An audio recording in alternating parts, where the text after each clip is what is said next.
Hey Luc, je voulais te montrer comment que je pétris la pâte. Ici tu vois, elle est déjà bien collante.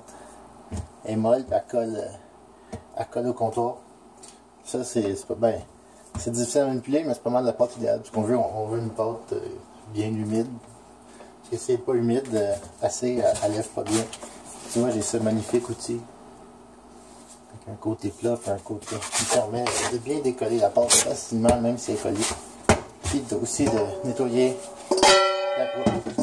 la vaisselle.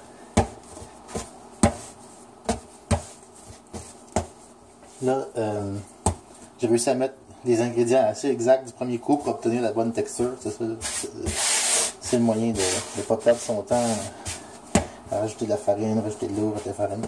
J'espère que le téléphone va tenir pendant que je la pétris. Il y a tout le temps toutes sortes de textures qui sont mal mélangées, puis quand tu vas le pétrir comme ça, ça va devenir vraiment homogène. Tu vas sentir qu'elle est assez pétrie quand elle va pas trop déchirer. Là tu vois, je la fais tout le temps tomber sur le même côté. Voilà. Ça a collé. D'ailleurs, si tu bouges assez vite, ça colle moins. Je garde un peu de farine sur mon plan, mais le minimum. J'ai toujours un côté qui est lisse, que je tape vers le bas, puis un côté avec qui est comme des défauts, puis c'est là que je replie les côtés à chaque fois que je tape.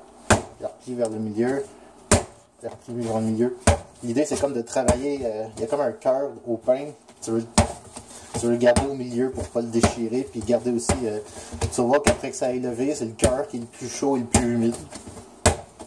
C'est pour ça aussi que ça peut être intéressant, que c'est important à la deuxième poussée, de rebouler pour permettre de voir s'il faut que comme là je vais le diviser en deux mon pain, puis quand je vais le diviser en deux, je vais le laisser reposer 20 minutes pour qu'il se reforme comme c'est son propre individu.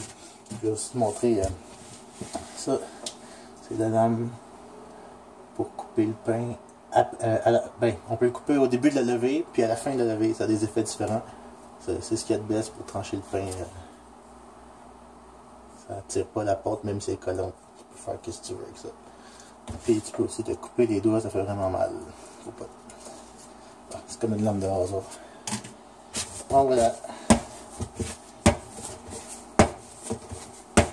Là, c'est un bout que j'ai mélangé, il commence déjà à lever, il est bombé puis il lève.